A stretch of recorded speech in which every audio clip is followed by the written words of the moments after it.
Assalamualaikum warahmatullahi wabarakatuh. Kembali lagi bersama saya Suci di channel Misteri Mbak Suci.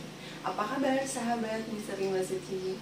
Semoga sahabat diberikan kesehatan ya. Karena kali ini kita lagi musim hujan nih ya teman-teman. Kadang panas, kadang hujan. Jadi kita harus benar-benar menjaga kesehatan. Harus rajin olahraga nih, sama makan makanannya harus dijaga ya, biar tetap fit, biar kondisinya tetap sehat gitu. Baik, kali ini saya masih membahas terkait keluarnya Kang Yoris dari PH-nya Pak Rohman ya. Mungkin kita dikejutkan ya dengan keputusan Kang Yoris keluar dari PH Pak Rohman tanggal 26 Mei 2022.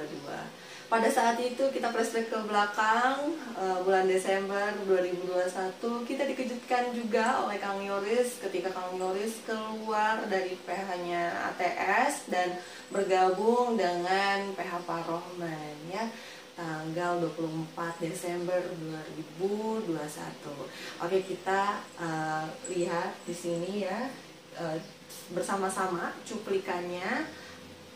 Di sini Pak Rohman menerima Kang Yoris dan untuk bergabung di PH-nya Pak Rohman ya, bulan Desember 2021.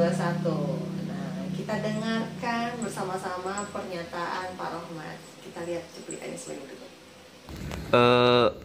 Apa yang mendasari Bapak bisa menerima Yoris sebagai klien? Sedang di awal kan kita tahu sempat berseberangan sama Pak Yosep. Ya begini ya, saya sebenarnya dari awal berharap Pak Yosep dan Yoris itu saya pegang.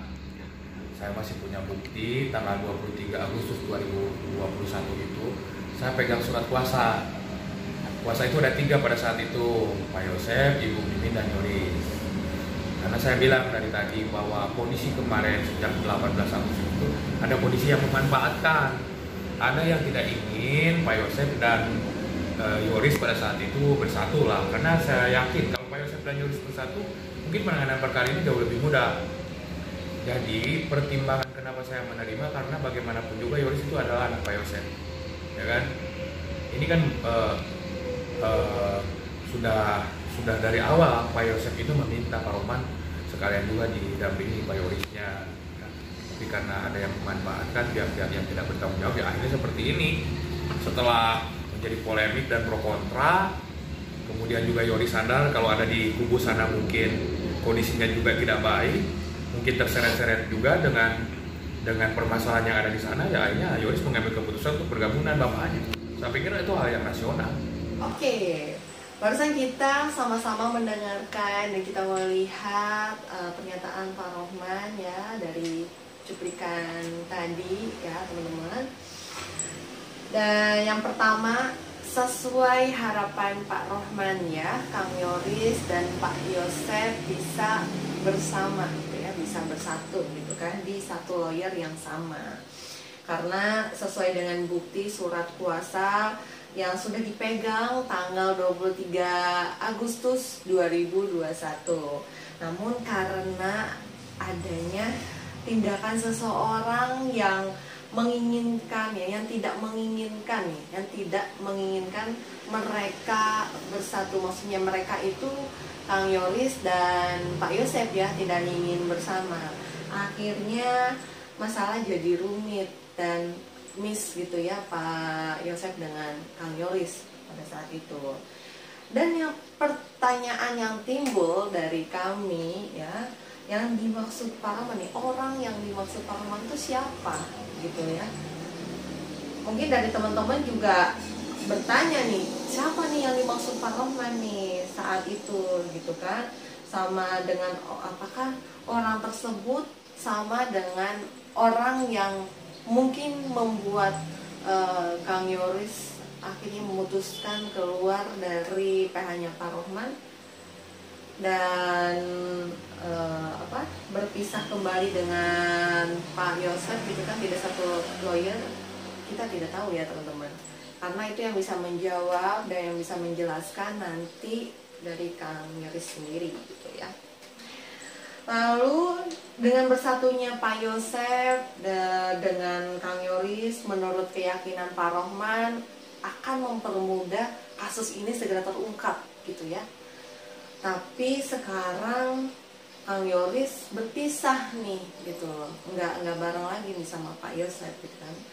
Apakah nanti kasus ini akan sulit untuk terungkap atau gimana nasib kasus ini, kita nggak tahu ya teman-teman. Kita doakan saja mudah-mudahan kasus ini segera terungkap ya.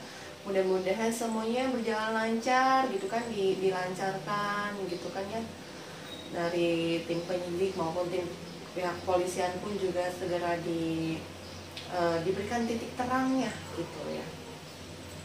Kita doakan bersama-sama ya teman-teman. Lalu pertanyaan selanjutnya dari kami, apakah Pak Rohman tidak ada keinginan untuk memberikan penjelasan gitu kan ya, ada press resmi gitu terkait keluarnya Kang Yoris gitu dari Pak Rohman? Kita juga menunggu, mungkin saya pribadi tim Mr. Mbak Suci, mungkin dari teman-teman juga menunggu penjelasan dari Pak Rohman ya, dari pihak Pak Rohman secara resmi gitu terkait pencabutan kuasa hukum Kang Yoris gitu ya, sebagai kita membuktikan kebenarannya gitu, benar gitu kan ya kalau Kang Yoris memang mencabut kuasa hukumnya gitu. Karena kan selama ini kita ketahui dari media online aja gitu ya, dari media masa gitu kan ya, banyak gitu kan ya pemberitaan kalau Kang Yoris ini keluar gitu dari pahanya Pak Rohman gitu kan, sedangkan dari Pak Rohmannya pun juga belum ada pers resmi gitu kan ya, memberikan kejelasan bahwa memang betul nih kalau Kang Yoris itu keluar dari pahanya Pak Rohman gitu. Cuman ini yang masih tanda tanya besar, seseorang itu siapa gitu kan ya, yang masih kita kita tuh bertanya-tanya, ini seseorang tuh siapa ya yang tidak ingin kalau Kang Yoris itu barengan sama Pak Yosef gitu kan. Apakah seseorang ini ada kaitannya Kang Yoris keluar dari Pak Rohman? Kita juga nggak tahu ya teman-teman.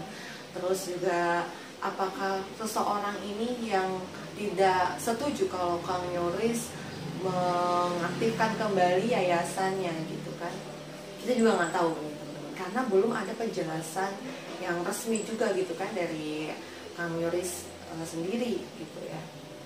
Karena pada saat itu kita pernah sempat ya teman-teman, kita tanyakan langsung ke yang bersangkutan, ke Kang Yoris gitu kan, pada saat di media online itu tersebar pemberitaan Kang Yoris kalau Kang Yoris keluar dari PH-nya Pak Rohman, kita langsung konfirmasi nih sama Kang Yoris gitu. Kang Yoris, apakah benar ini pemberitaan gitu Kang Yoris keluar dari PH-nya Pak Rohman? Dan saat itu Kang Yoris menjawab iya gitu, dan Kang Yoris membenarkan bahwa kalau Kang Yoris keluar dari PH-nya Pak Rohman. Pada saat itu kita melalui pesan singkat ya teman-teman. Nah, mungkin seseorang ini itu kan tadi ya, yang tadi saya bilang gitu ya, teman-teman juga mungkin bertanya-tanya nih, seseorang itu siapa gitu kan ya, yang dimaksud Pak Rohman itu kan. Apakah nih ya, apakah orang tersebut juga masuk dalam rombongan atau komplotan otak pelaku atau pelaku? Kita nggak tahu ya teman-teman, wallahu alam. Kita tunggu aja.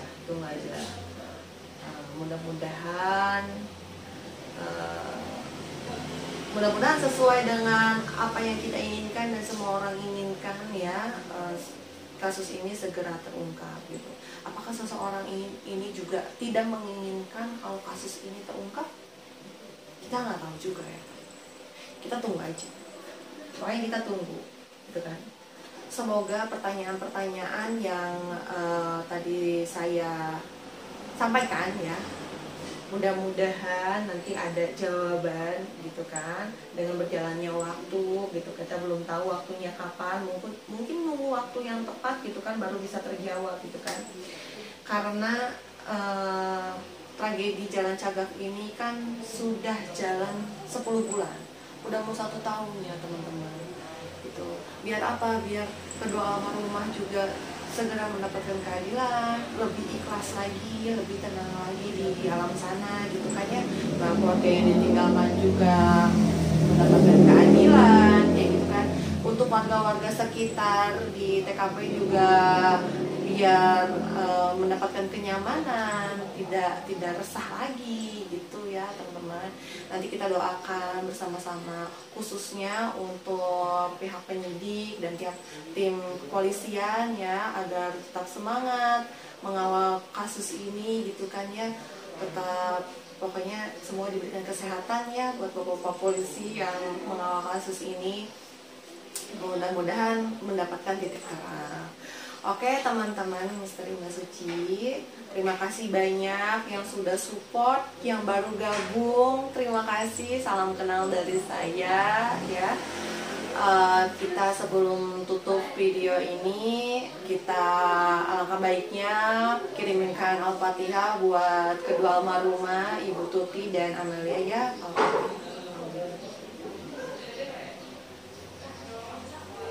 Amin, amin ya rabbal alamin. Baik, terima kasih banyak semuanya ya. Semoga teman-teman diberikan kesehatan, dilancarkan rezekinya, dan dilancarkan segala urusannya.